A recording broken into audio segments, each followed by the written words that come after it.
Continue with chapter number 9, journal proper. So in this video we are going to discuss another topic of this chapter, that is transfer entries. So transfer entries का क्या मतलब होता है कि जब हम एक अकाउंट के बैलेंस दूसरे अकाउंट में ट्रांसफ़र करते हैं, कि कई बार पर्सन बोल देता है कि इसका बैलेंस मैं दे दूंगा या मेरा बैलेंस कोई और पर्सन दे देगा। जब हम बैलेंसेस एक अकाउंट से दूसरे अकाउंट में ट्रांसफ़र करते हैं तो उसको हम क्या बोलते हैं? Transfer entries. So let us discuss this concept with the question, that is question number 7. Pass the journal entries for the following in the books of महक. महक की बुक्स में आपको जर्नल एंट्री डालनी है, मतलब महक कंपनी की क्या होगी? Debtor owner. On the request of Mahak, her creditor Khushboo agreed that the debt of rupees 8,000 due from her sister Sugandha be transferred to her account. महक की रिक्वेस्ट पे उसके जो क्रेडिटर थे खुशबू, वो एग्री हो गए कि जो डेट 8,000 का है जो उसकी सिस्टर ने देना है सुगंधा ने, उसके अकाउंट में ट्रांसफ़र कर दिया जाए. अब खुशबू हमारे लिए कौन है? एक क्रेडिटर. क्लियर? और सुगंधा हमारे लिए क्या है? एक डेटर. जब सुगंधा का बैलेंस हम खुशबू में ट्रांसफ़र कर देंगे तो सुगंधा हमारे लिए क्या थी? एक डेटर.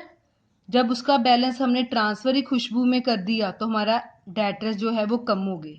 डेटर्स हमारे लिए एसेट है. जब एसेट कम होती है तो उसका कौन सा बैलेंस होता है? क्रेडिट.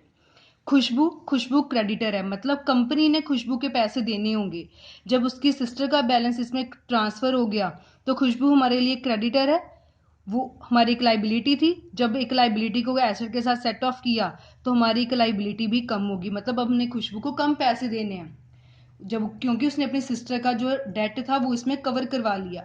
लाइबिलिटी कम होती है मॉडर्न रूल के अकॉर्डिंगली, तो इसको हम क्या करते हैं? डेबिट करते हैं. सो इसकी क्या जर्नल एंट्री बनेगी? Khushbu account debit to Sugandha account being balance transferred. Single line लगाकर एंट्री क्लोज. Amount is 8,000. एक हमारा डेटर कम हो गया क्योंकि सुगंधा से अब हम पैसे नहीं मांगेंगे. डेटर एसेट है, एसेट कम होता है क्रेडिट बैलेंस. खुशबू हमारी क्रेडिटर थी, इसको हमने ज़्यादा पैसे देने होंगे. अब इसने 8,000 बीच में एडजस्ट कर लिया, फिर खुशबू का बैलेंस 8,000 से कम हो गया. लाइबिलिटी कम होगी क्योंकि हमारे लिए क्रेडिटर है. जब लाइबिलिटी कम होती है तो मॉडर्न के अकॉर्डिंगली इसको हम क्या करते हैं? डेबिट करते हैं. Next is Mahak withdrew goods worth ₹4,000 and stationery worth ₹700 from office stationery stock for her personal use. Mahak company की ऑनर है, इसने कंपनी में से गुड्स और स्टेशनरी विड्रॉ करवाई पर्सनल यूज के लिए. तो पर्सनल यूज को क्या बोलते हैं हम? ड्रॉइंग्स. सो एंट्री क्या बन जाएगी? ड्रॉइंग्स खर्चा है, लॉस है, डेबिट बैलेंस होगा. कंपनी में से वो गुड्स लेगी, गुड्स को हम क्या लिखते हैं? परचेजेस, क्योंकि खरीदी हुई गुड्स वो लेकर गई. सेकंड वो लेगी कंपनी में से stationery, so credit what goes out. Goods लेकर गई 4,000 की, स्टेशनरी 700 की, टोटल होगी 4,700.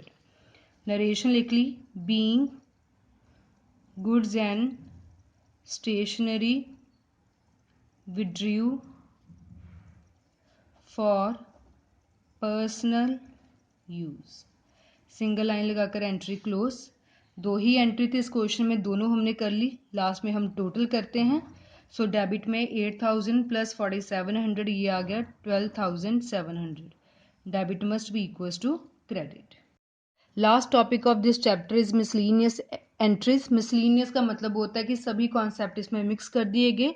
ये आप अपने आप करेंगे, बस अभी तक हमने टेक्स्ट वाला टॉपिक नहीं डिस्कस किया. सो आप एंट्री नंबर 2nd, 4th और जो 6th है उसको स्किप कर देना. बाकी जो है आपके पास 3 एंट्रीज वो सिंपल जर्नल एंट्रीज है. You can do it yourself. So this is the last topic and video of this chapter, that is journal proper.